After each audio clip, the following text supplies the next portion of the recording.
naannoo Oromiyaa keessa hafteewwan, bu'uurawwan, hundeewwan kiristaanummaa calaqqisiisan namni dubbateef osoo hin taane galmeewwan seenaa qabatamaa ta'an hedduun jiru.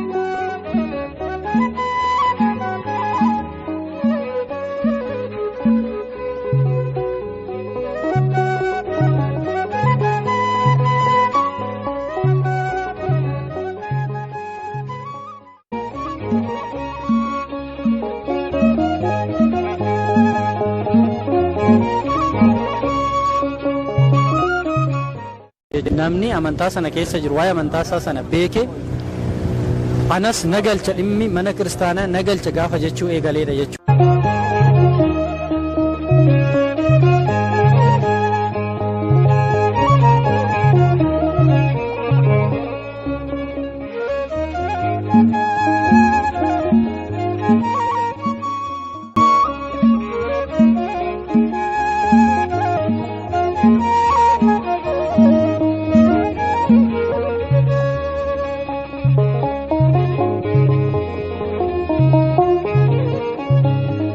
Miseensi mana kiristaanaa kan ta'an kunuunsi gahaan barumsi gahaan waan hin kennamneef gara biraatti deemu jechuudha. Kuni maal uume manneen kiristaanaa kun deebi'anii deeggarsa akka hin arganne gargaarsa akka hin arganne kurnoo akka hin arganne godhe jechuudha. Kuni maal fidaa manneen kiristaanaa akka cufaman taasisa jechuudha.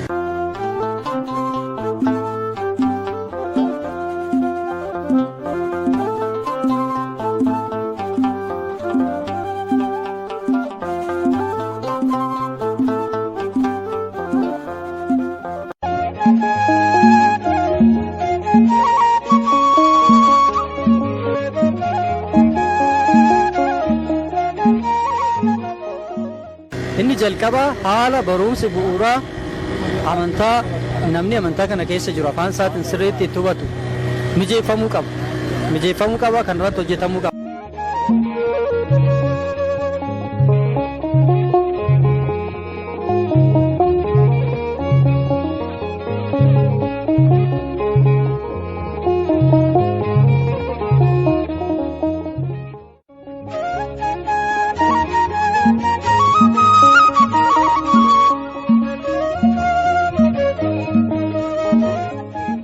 Eenyutu hojjeta?